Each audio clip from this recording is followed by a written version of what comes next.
Jadi bagi saya Pak, Bu Ira itu adalah proksi dari kekecewaan masyarakat kepada KPK. Kita ini kan dalam berantas korupsi di negeri kita kan seperti berburu di kebun binatang. Betul. Kalau kasusnya begini terus, KPK bunuh diri bukan dibubarin.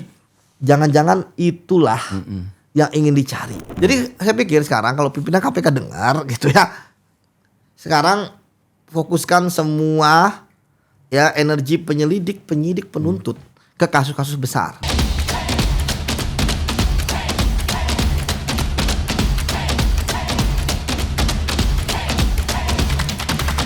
Halo para pemirsa, ketemu saya lagi Bambang Harimurti di acara Retorika.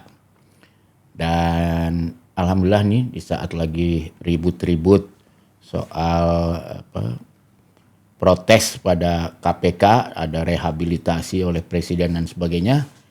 Ini produser saya nih Mas Subakti bisa menghadirkan ya tokoh kita nih Mas Yudi Purnomo Harahap. Nah, buat teman-teman yang belum terlalu kenal Mas Yudi ini, nah ini adalah orang yang dulu membuat menjadi salah satu faktor kenapa pada saat itu KPK dicintai rakyat. Sehingga ketika kalau ada musuh, ada yang mau nyerbu, saya ingat tuh waktu itu ya. Dengar ada info, wah KPK mau diserbu. Itu kita main pakai HP aja. Japri. Ya, jam 2 pagi pun ratusan orang bisa datang ngumpul melindungi, malam, ya kan? Ada yang namanya barisan semut terang rang ya, anaknya Gus Dur itu. Iya. Itu kapan aja gitu mau dicintai. Ya, dicintai dan betul-betul melindungi ya. Tapi ya kemudian kita tahulah ada perkembangan yang antara lain membuat tamu kita saat ini Mas Yudi terpental keluar dari KPK. Bayangin, dianggap orang yang udah disaring nih ketika masuk KPK dianggap tidak punya wawasan kebangsaan. Itu. Tidak lulus wawasan kebangsaan ya. Iya, jadi dan akhirnya 57 orang KPK yang justru sebetulnya paling militannya lah dari orang-orang KPK dan profesional malah diberhentikan ya. Dan kita lihat ya dampaknya sekarang. Ya, mau nangis saya lihat Mas Yudi ini ya. Mempunyai organisasi yang begitu dicintai, yang dulu begitu hebat. Saya ingat dulu juga waktu Mas Chandra Hamzah, ketua KPK, ditahan di Mabes Polri, ratusan orang mengepung tengah malam, minta supaya Mas Chandra Hamzah dibebaskan ya. Sekarang kebalik, malah terdakwa korupsi.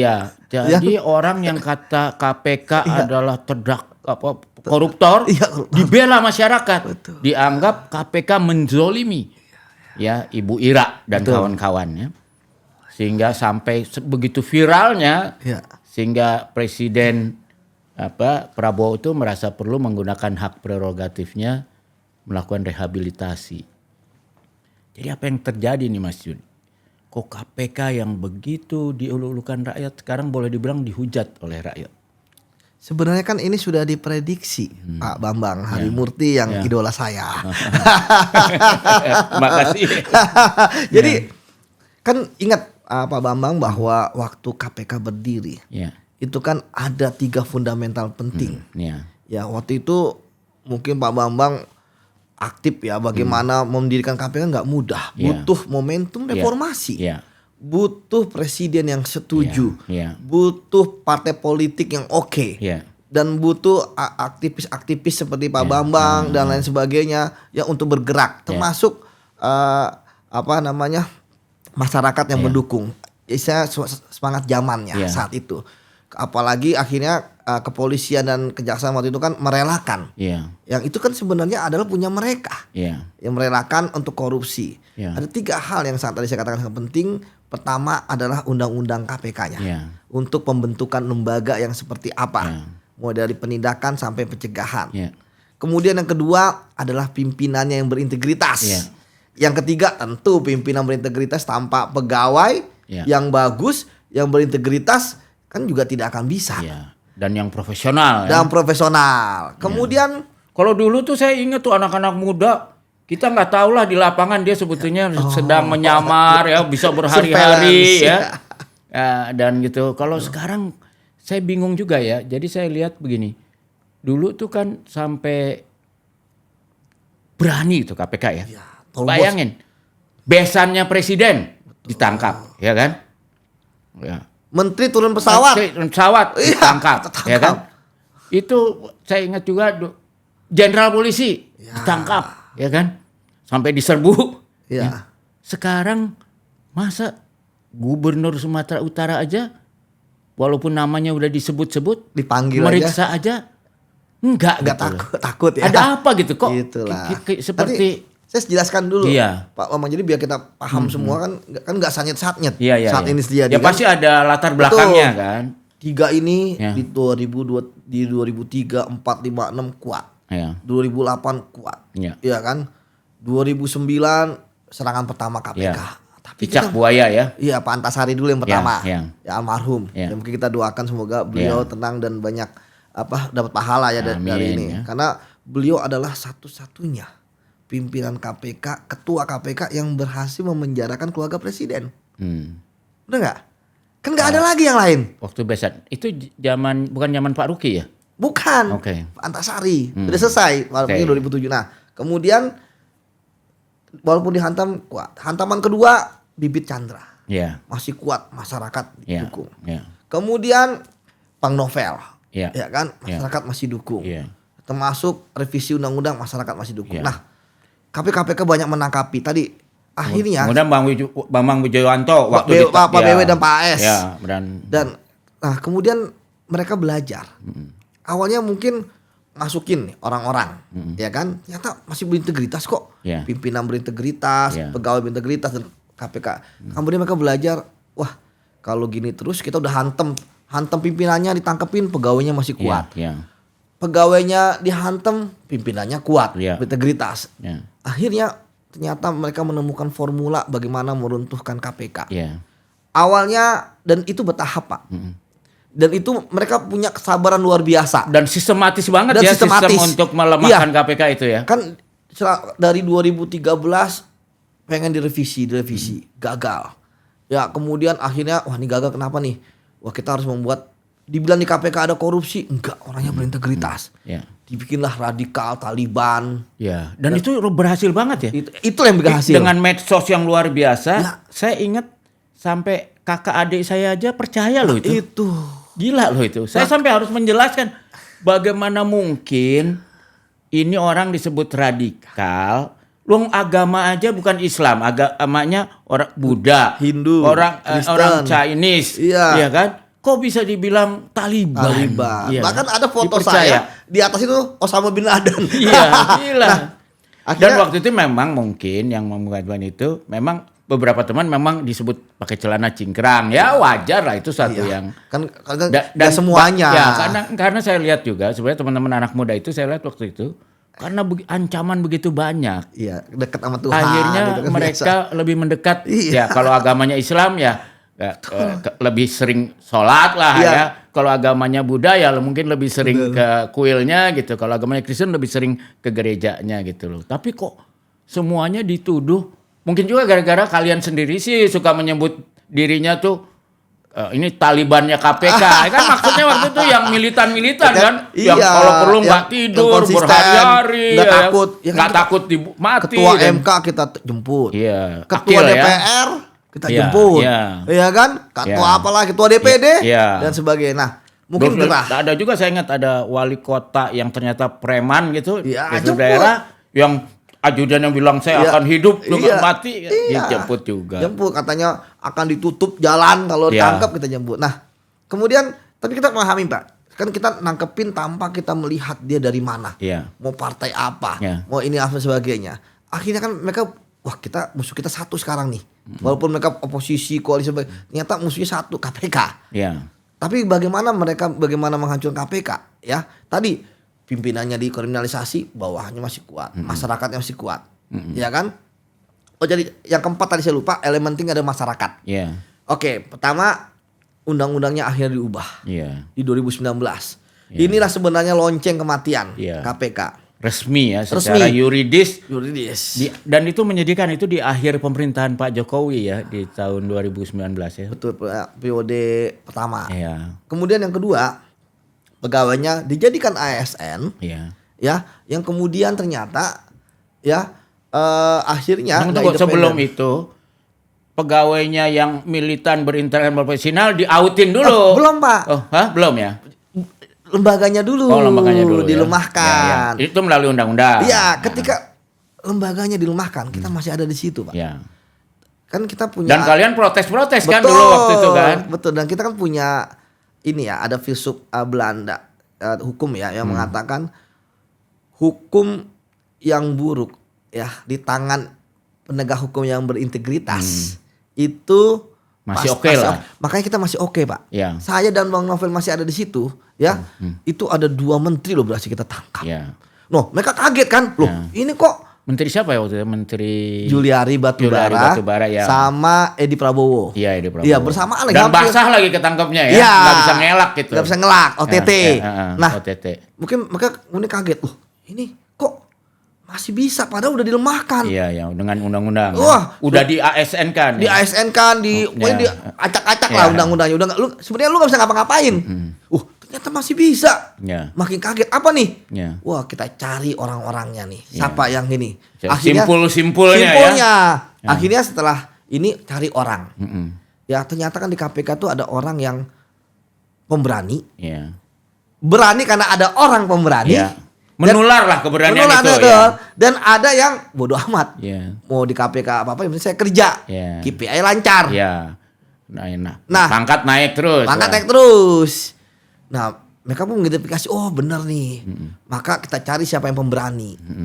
Ya akhirnya dibikinlah TWK akal-akalan. Itu kan udah ada. Dan itu informasinya gampang karena selalu ada polisi dan jaksa dari luar yang masuk kan sebagai penugasan sementara kan. Ya, itu juga.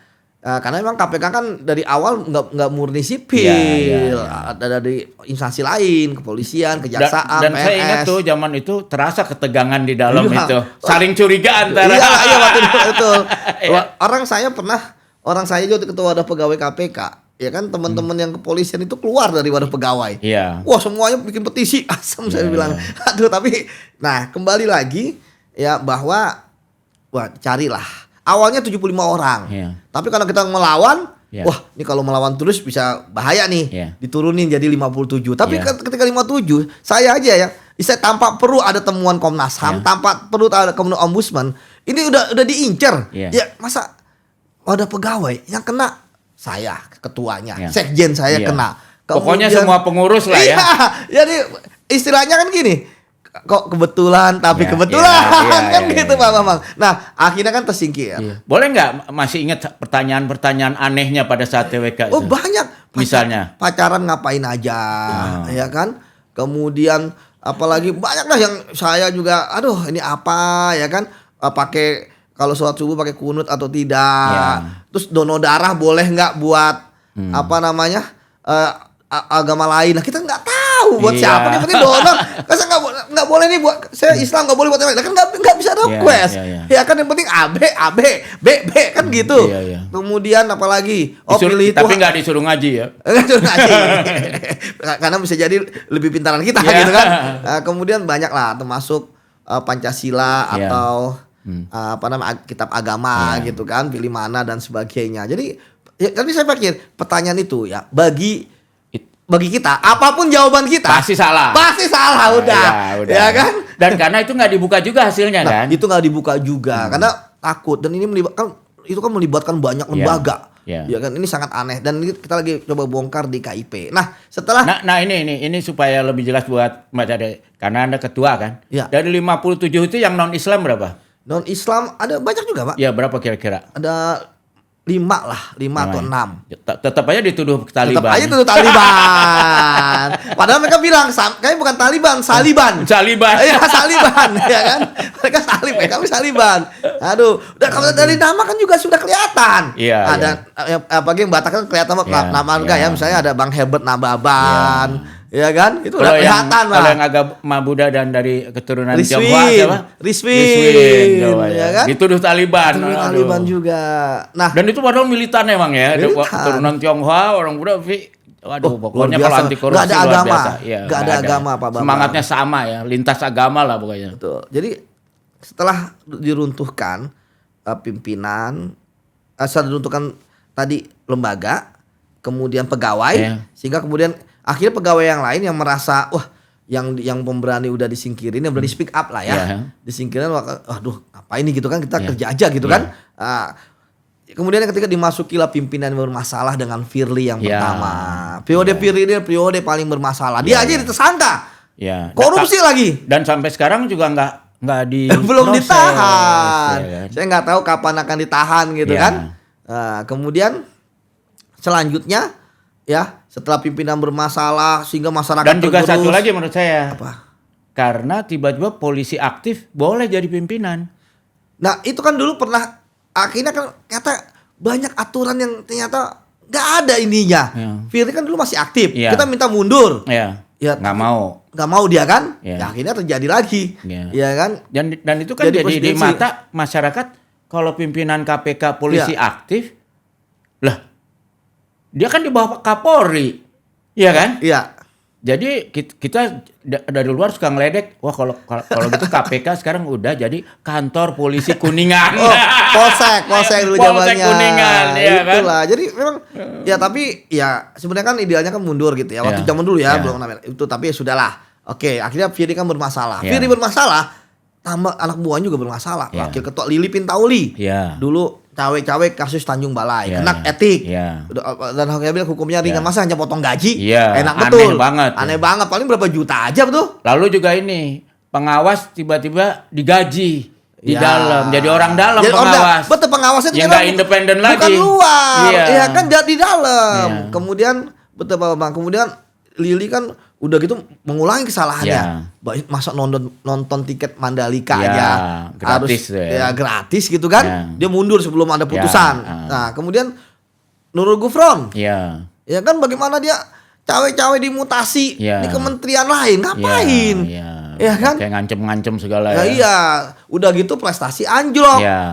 Ya kan dulu OTT zamannya Pak Agus sampai 30. Zamannya Firly anjlok. Nah, sekarang ada pemilihan lagi, banyak sebenarnya aktivis-aktivis anti korupsi yang daftar, tapi gugur semua. Termasuk Sudirman Said ya. Iya, Pak Sudirman Said. Padahal dia dulu yang berani ngelawan sama siapa Reza dan. Kan?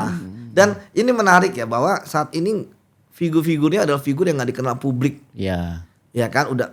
Jadi mungkin orang-orang ini dan juga sedih ya. Jadi di waktu itu kan di dalam ada yang kita sebut Raja OTT itu si Harun Arasi. Malah itu nggak lulus TWK juga.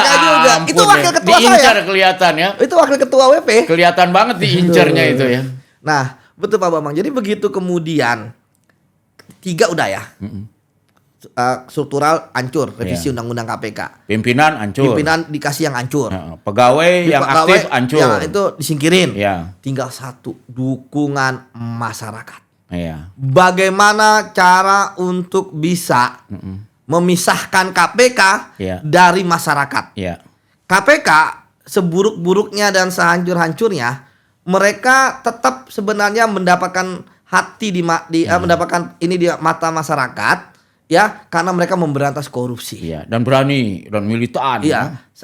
Mereka jadi nggak enaknya lawan KPK, mereka ada pemberantas korupsi. Korupsi itu menjijikan.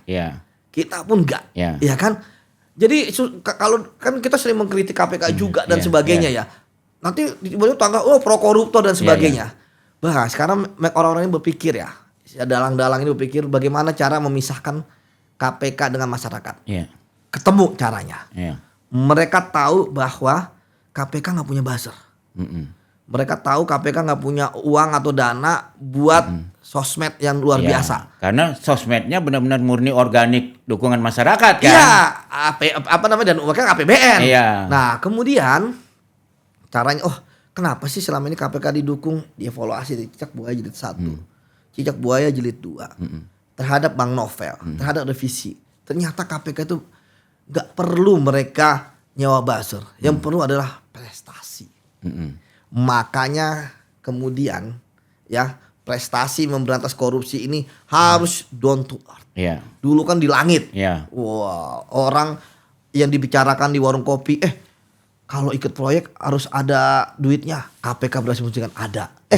Kalau mau dapat jabatan harus ada.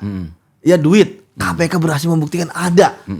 Kalau misalnya impor ada 3.000 jatah per kilo, KPK berhasil membuktikan. Kalau ada proyek itu pasti sudah direncanakan, bahkan semua ada anggaran. Terus kemudian kalau korupsi pasti berjamaah. Itu berhasil dibuktikan oleh KPK. Makanya kemudian KPK harus dilemahkan. Dan sehingga masyarakat antipati. Di masa ini yang menarik, di masa Firly antipati masyarakat masih belum pada institusi KPK.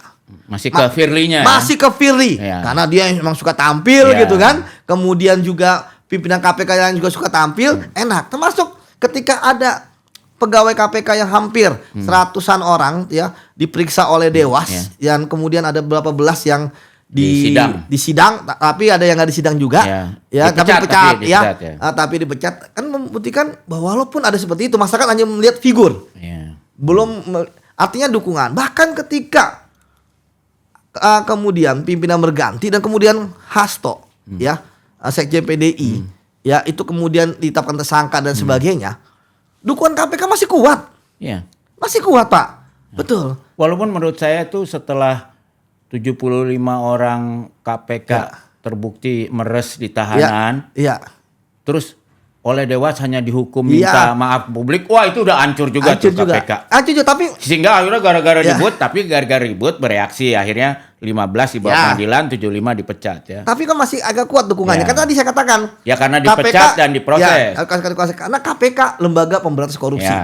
Apapun lawan KPK. Salah yang lawan KPK. Nah, kemudian berbalik di masa ini. Di masa ini 5 pimpinan itu mereka nggak tampil ke depan. Dan jangan lupa loh, pada saat itu KPK masih bisa menahan ketika ada upaya untuk Gubernur Anies. Kan diincar banget tuh. Oh iya, zaman dilaporin bermacam-macam tapi nggak tembus kan? Nggak tembus, gelar perkara malah. Itu tidak menurunkan signifikan. Hanya membuat ada sebagian yang mendukung Pak Anies. Justru menurut aku memperlukan, walaupun ditekan Firly untuk mengkriminalkan, itu masih kuat. Sistemnya KPK masih bisa kuat, menahan. masih bertahan. Akhirnya kan nggak naik. Firly malah tersangka. Bang Anies nggak naik. Tapi begitu yang pimpinan periode ini nggak ada rekam jejaknya, walaupun nggak terkenal, nggak ada rekam jejaknya yang bermasalah. Ataupun yang istilahnya kelihatan bahwa dia istilahnya kelihatan lincah sana sini gitu kan. Kayak Lili lah gitu. Dan sebagainya. Nggak kelihatan. Bahkan mereka lebih banyak jarang tampil. Nah, tapi ini yang berbahaya. Bahwa ketika mereka kemudian memimpin KPK, ternyata banyak kasus-kasus high profile yang ternyata nggak tuntas. Dan mereka nggak berani. Nah, kenapa nggak tuntas? Benar nggak berani. Tetapi kan mereka harusnya orang yang sudah selesai dengan dirinya. Nah, kekecewaan masyarakat kemudian menumpuk dari yang kasus dari zamannya Firly. Mereka mewarisi kekecewaan masyarakat, tetapi tetap masyarakat masih percaya. Makanya waktu mereka pertama kali jadi pimpinan KPK dan nangani Hasto, masyarakat masih percaya. Maksudnya nggak signifikan lah. Karena waktu itu kan justru KPK tetap mengejar Harun Masiku. Dan Hasto kan juga kasus lama. Kasus lama. Nah kemudian ternyata Pak Bambang, KPK mengalami dilematis dalam berbagai kasus yang menjadi perhatian publik. Padahal ingat, KPK itu salah satu alasan dibentuk, KPK harus menangani kasus yang mendapat perhatian publik. Walaupun nilai kerugiannya mungkin kecil, ya kan? Bahkan walaupun sudah dihapus, kan ini undang-undang dihapus, KPK tetap menangani. Akhirnya kekecewaan memuncak. Kekecewaan pertama adalah kasus misalnya Blok M. Ramai di masyarakat. KPK nggak ngapa-ngapain. Dan itu di pengadilan udah keluar ya.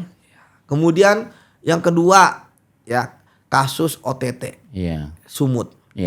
KPK harusnya kan kalau mau melegakan. Publik itu sebenarnya butuh lega aja. Karena toh tiap saat isu berganti, Pak. Nah, kemudian ternyata nggak dipanggil. Padahal udah sampai ke persidangan sudah jelas. Ada foto-foto, ada video, ada nama disebut berkali-kali. Nama disebut, kemudian juga ada apa namanya peraturan pergub terkait dengan pengalihan, ya kan?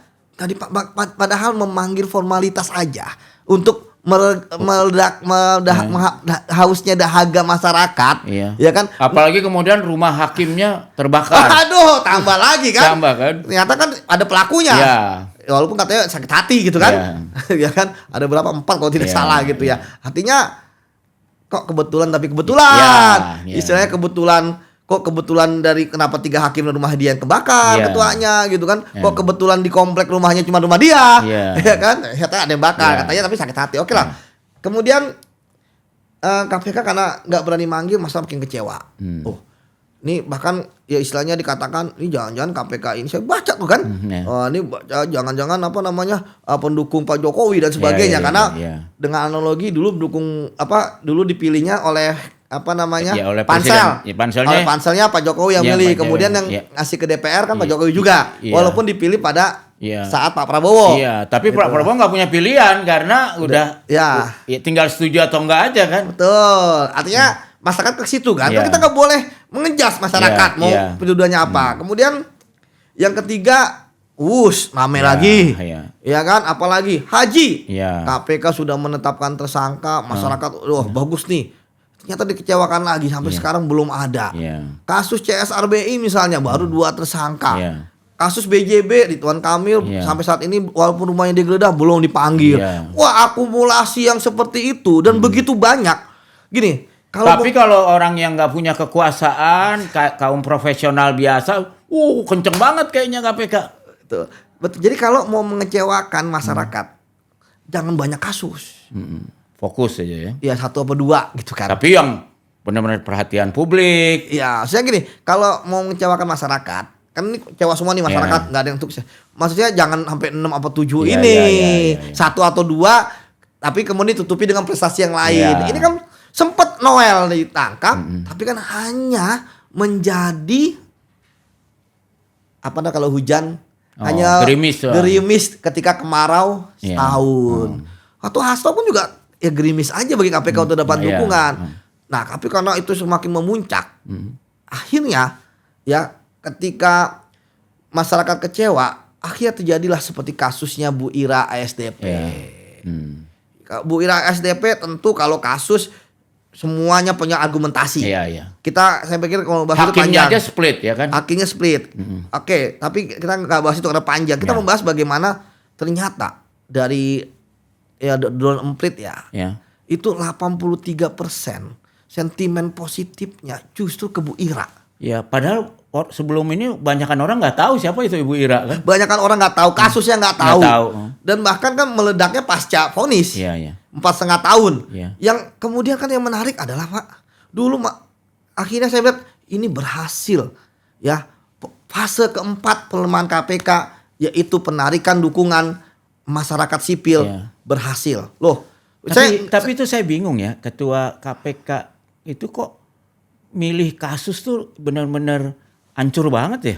Nah, maksudnya gini Pak, kalau kita berdebat seperti itu mungkin kita akan panjang Tapi karena tentu argumentasi masing-masing. Karena KPK sih merasa nggak bersalah. Tapi kita ngelihat dari sisi ini. Bukan maksud saya gini. Saya dulu kan ikut nyusun undang-undang KPK ya. Maksud saya kalau yang itu kasih aja sama polisi atau dia tuh fokus ke kayak Bobi Nasution, kayak pokoknya yang high political lah. Yang high itu malah kan KPK nggak nangani tuntas. Mereka malah nggak tangani. Ketika akhirnya munculkan yang ini. Dari sisi hukum sebenarnya masih kewenangan KPK. Oke lah, kemudian ini dan sebagainya. Tapi saya lebih menyoroti Pak. Kayak Bapak aja tadi kan Bapak bilang Bapak datang ke KPK. Dulu Bapak datang ke KPK untuk menjaga KPK, save KPK. Sekarang Bapak malah ke ruang tahanan, ketemu dengan terdakwa korupsi. Itu kalau dulu Pak, Bapak akan dianggap pro koruptor, benar nggak? Betul. Tapi sekarang orang nggak ada yang menganggap Bapak pro koruptor. Sama kayak sekarang, bahwa ketika terdakwa korupsi dibela, nggak ada yang menganggap. Dan menurut saya juga mungkin gini mungkin. keputusan majelis hakim ini, ya, walaupun udah split, ya, yang menyatakan bersalah pun menyatakan tidak ditemukan bukti ada aliran uang sama sekali. Ya. Itu jadi kalau buat orang awam, kok ada orang koruptor nggak punya keuntungan pribadi, ngapain korupsi buat orang lain kan, kira-kira gitu. Betul, padahal kalau kita semua udah paham nggak harus sendiri-sendiri orang lain, bisa orang lain atau korporasi. Tapi tadi saya katakan Pak, kita balik kepada kok tiba-tiba yang dulu mendukung kan lihatin tuh influencer itu kan dulu yang teriak siap KPK. Iya. Iya kan? Tapi kemudian berdiri di barisan. Ini kan jadi penanda. Akhirnya kan ketika dulu orang-orang ini bersuara untuk KPK, pemerintah kemudian bertindak. Iya. Karena orang-orang ini kan dipercaya oleh pemerintah. Dulu akhirnya bertindak. Pak Bibit Chandra karena masyarakat bergerak, akhirnya presiden bergerak terhadap Pak Bibit Chandra. Pak Abraham Samad sama Pak BW karena masyarakat bergerak. Percaya. Nah, Pak Bang Novel juga gitu. Karena masyarakat percaya kepada Bang Novel. Akhirnya direkrut lagi. Iya kan? Bukan waktu itu yang kasus. Kasusnya penyiraman. Waktu di Polres yang di kasus Bengkulu. di Bengkulu. Ya kan masyarakat percaya sama Bang Novel. Iya kan itu adalah rekayasa. Iya. Masyarakat percaya. Jadi ketika pemerintah, sekarang pemerintah percaya sama masyarakat juga. Tapi ketika masyarakat sudah berubah dukungan. Iya. Betul nggak? Iya. Dan ini kan sebenarnya bagi saya ini udah campur laut. Sama seperti ketika pimpinan KPK ketika ada kasus ini nggak berani tampil. Saya pikir KPK, saya lihat KPK membantah ya Pak. Tapi kan saya pikir untuk saat ini nggak penting bantahan-bantahan secara hukum. Ya sekarang adalah bagaimana KPK ya kan yang membuktikan kepada masyarakat ya bahwa mereka itu bisa menuntaskan kasus-kasus besar. Jadi bagi saya Pak, Bu Ira itu adalah proksi dari kekecewaan masyarakat kepada KPK. Dan juga reaksi KPK sekarang tuh menurut aku tuh bunuh diri. Bayangin, ini kan udah dikeluarin rehabilitasi ya. Rehabilitasi presiden itu kan presiden nggak sembarangan.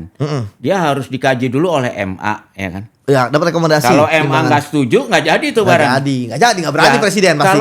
Kalau MA setuju, artinya kan kalau kasus ini suatu saat kasasi, pasti itulah keputusan MA kira-kira kan. Betul. Kan? Karena didampingi. Ya, jadi artinya ya udahlah kalau kayak gitu ibaratnya kan kalau kita kan nggak mungkin benar 100% ya. Itulah Pak. Kalau kita salah, ya udah kita kami lalai, kami minta maaf, kami sering gentle dong. Iya. Tapi kalau ini malah bereaksi dengan seperti seolah-olah KPK tuh nggak pernah salah gitu loh. Itu malah membuat masyarakat tuh makin antipati. Harusnya gentle dong, bilang loh di seluruh dunia mana ada sih jaksa yang nggak pernah kalah? Iya kan? Makanya itu kan ada sistem pengadilan gitu loh ya. Orang kan paling bilang kalau banyakan menangnya dari kalahnya, tapi nggak bisa gitu nerima.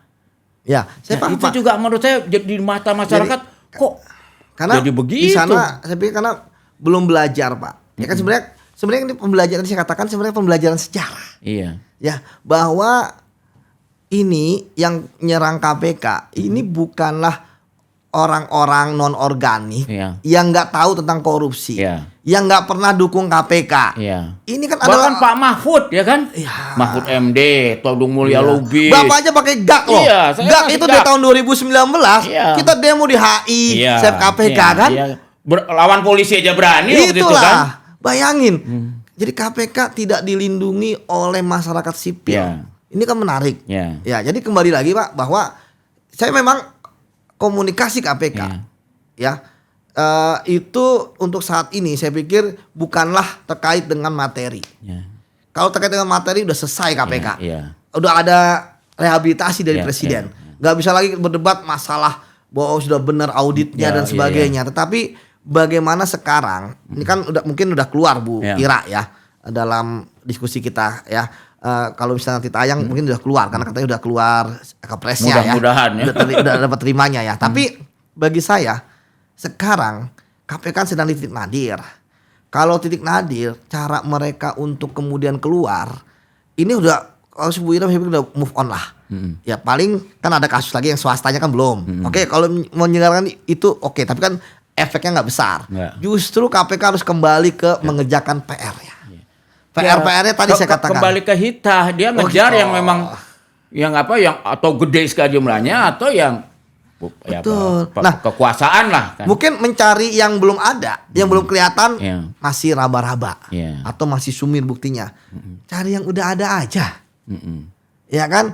Saya pikir sebenarnya kalau kita bicara ahli hukum di KPK, Pak, banyak ahli hukum, ya. Itu di KPK yang S3 juga banyak, S2 banyak, gitu kan. Tapi kan kita tidak berbicara mengenai formil maupun material. Ya kita berbicara mengenai sense of belonging. Jadi tadi saya katakan, oke, kita jangan nyari yang nggak ada. Oh, KPK akan menangani ribuan itu, enggak. Kita cari yang ada aja. Tadi PR-nya tadi itu, Pak. Kasus sumut gimana? Kemudian kasus BJB gimana? Kasus dana hibah jatim gimana? Kasus haji gimana? Wush, gimana? Ya kan, saya pikir gini, kalau KPK istilahnya kan masyarakat kita lihatnya terbang pilihnya terlalu kelihatan. Atau inilah kasus sekarang yang lagi rame nih, penyelundupan barang tambang nih, yang KPK, sekarang sampai Presiden membuat latihan militer kan? Ya kalau KPK kan bisa follow up itu. Nah, kalau KPK bisa masuk itu, dahsyat. Mungkin KPK cari yang lain karena kalau udah tangani kejaksaan kan nggak bisa. Iya, KPK cari yang lain. Kasus kan banyak, Pak. Kita ini kan dalam berantas korupsi di negeri kita kan seperti berburu di kebun binatang. Betul, ya kan? Jadi tapi artinya jangan nembaknya kelinci, ayam. Padahal pakai basoka. Kalau pakai basoka. Hancur itu kelinci. Harusnya kan kejar harimau, gajah gitu kan baru kelihatan gagah. Betul. Nah, ini yang parah lah. Saya sih memahami perasaan teman-teman di dalam gitu kan. Kerja keras dan sebagainya, kok dapat rehabilitasi. Tapi kita sekarang ini kan konsekuensi logis yang harus kita pahami karena KPK mengecewakan masyarakat. Ini mungkin banyak mengatakan, wah jangan-jangan dukungan itu, dukungan semu dan sebagainya, ada kapitalisasi. Itu bagi saya oke lah kalau emang itu, tapi kan ada orang-orang realnya. Ada dan orang-orang yang dulu sangat mendukung KPK. Ada Pak Mahfud MD, ada Todung Mulya Lubis, ada tokoh TII di mana-mana gitu. Itu orang dibaca, yang bukan hukum. Bidan-bidannya KPK bahkan gitu loh. Betul. Jadi kalau sekarang saya ngelihat akhirnya KPK sendirian. Yang mau nolong KPK siapa? Pemerintah aja malah nolong. IRA. Ya kan? Bayangin.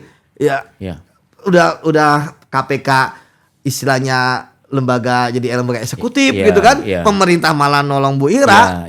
Nah, sekarang evaluasinya KPK apa? Nah, tadi saya katakan selesaikan PR-nya. Kemudian yang kedua yang juga tapi untuk begitu sebelum melakukan itu sebenarnya apa yang luar? Apakah perlu misalnya KPK mengadakan rembukan lah dengan konstituennya yang dulu mendukung dia gitu loh? Nggak perlu, Pak. Nggak perlu. Supaya mengembalikan kepercayaan lah. Kalau ke situ setelah PR selesaikan, ya kan? Nanti kalau kayak gitu nanti selesai kumpulin. Kan buat apa? Saya bikin KPK mendengar. Wah, bapak mungkin ngomong 1 jam dan sebagainya. Tapi kan hanya lewat, besok bisnis as usual. Tetapi bagi saya selesaikan dulu, masyarakat melihat. Kalau masyarakat udah lihat ini. Jadi maksudnya bicara dengan prestasi gitu itulah yang kemudian bisa menarik perhatian. Ini kan yang tadi saya katakan 4 ini udah sempurna. Tinggal 1, bubarkan KPK. Saya sudah melihat tuh. Banyak yang komen bubarin KPK sebagainya. Kalau saya pribadi, saya nggak setuju KPK dibubarin. Saya nggak setuju, Pak, karena kita bangunnya susah-susah, Pak. Kita nggak akan bisa menemukan momentum lagi, Pak. Tapi kalau kasusnya begini terus, KPK bunuh diri bukan dibubarin. Jangan-jangan itulah yang ingin dicari. Dulu orang-orang kayak Bapak bilang save KPK. Sekarang malah kayak Bapak pengen bubarin KPK. Terus yang nolong KPK siapa? Karena saya nggak mau buat saya mau pasal 2 pasal 3 dicabut ya lah. Karena disalahgunain.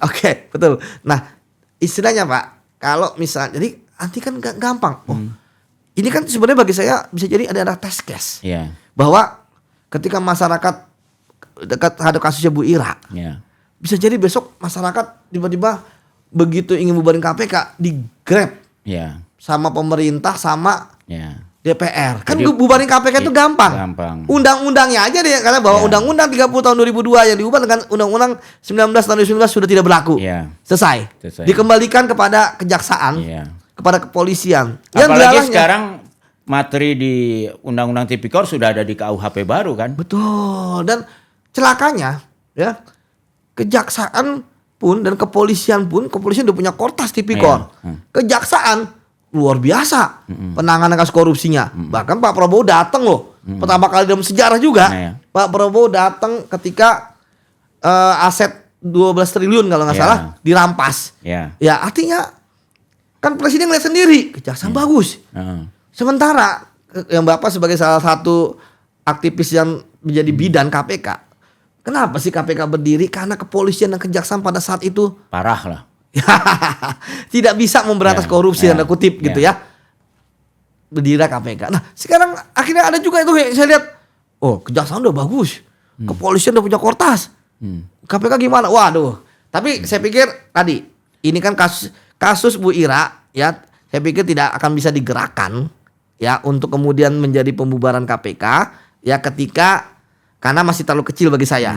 Yang bisa dilakukan adalah KPK jangan defend, KPK kemudian evaluasi. Kemudian KPK, saya pikir pimpinan KPK kompes. Dulu juga. Jadi kalau dia defend soal Ira ini malah bunuh diri dia. Malah bunuh diri, udah nggak bisa. Saya bilang, saya udah ngeliat media, saya udah diskusi dengan teman-teman, nggak bisa defend. Lepaskan, lepaskan, move on, selesaikan PR. Tapi kalau PR itu nggak selesai, jangan salahkan masyarakat kemudian berubah. Karena memang Pak, sekarang kan zaman ini kan zaman masyarakat. Masyarakat di handphone udah bisa ngeliat KPK apapun semua ada di sini gitu kan? Gitu Pak. Iya itu sedih ya. Kalau menurut aku bahwa KPK itu boleh dibilang hampir nyaris punah dan diserang secara terstruktur, sistematis dan masif.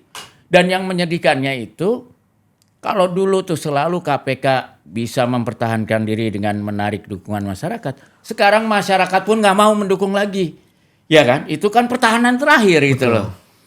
Jadi maksud saya memang saya setuju dengan Anda kalau udah kelihatan lah kalau dalam kasus Ira dan kawan-kawan ini masyarakat di pihak mana udah jelas, udah move on aja. Sekarang betul-betul carilah bener yang harimau, yang gajah, ya kan? Jangan lagi cari-cari yang tikus, yang kecil, yang apa segala macam dengan basoka pula gitu. Nah, sehingga dengan begitu masyarakat merasa, oh KPK aku udah baik lagi lah. Nah, gitu. Itu masyarakat tadi belum setuju bubar KPK. Nah, tadi saya bilang KPK bisa pulih. Oke, sekarang KPK dalam kutip agak sekarat. Obatnya adalah itu. Nggak ada obat lain. Nggak ada booster lain selain prestasi. Nggak ada mungkin KPK bilang bahwa ceramah salah, enggak ngambung. Dan juga mungkin dewasnya jangan lagi di dalam ya. Carilah pengawas tuh independen lah dari luar ya. Itu bisa Pak, tapi nanti. Sekarang kan kita butuh quick wins. Quick win-nya itu. Jadi saya pikir sekarang kalau pimpinan KPK dengar gitu ya.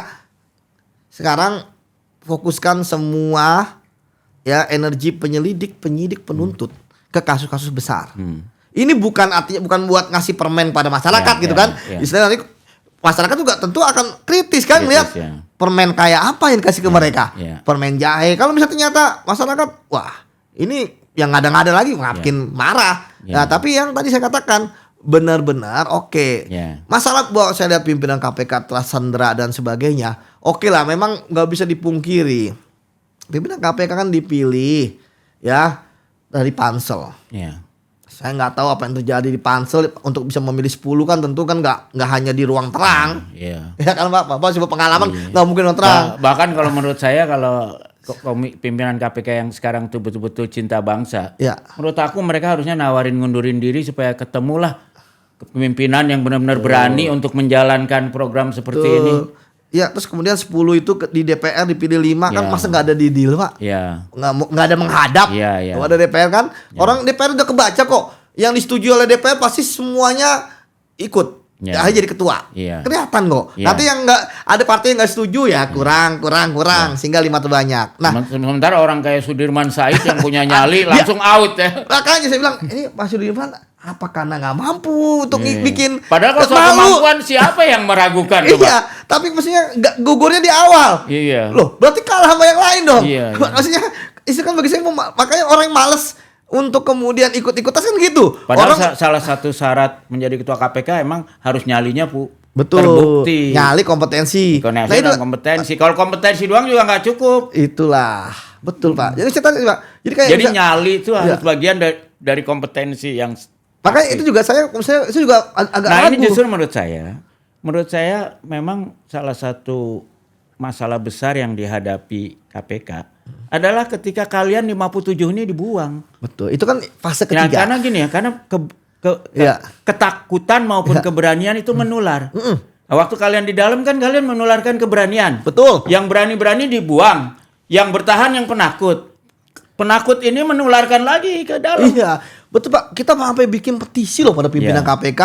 Kita bikin petisi loh. Kalau misalnya terkait dengan menolak pimpinan bermasalah, kita sampai menggugat pimpinan di PT UN. Betul, aku ingat sampai satu saat bikin pagar kan keliling. Iya, betul. Bahkan sempat ada kita mau rantai aja itu, ya kan? Kita mau rantai gembok. Koruptor di dalam masuk. Iya. Iya kan?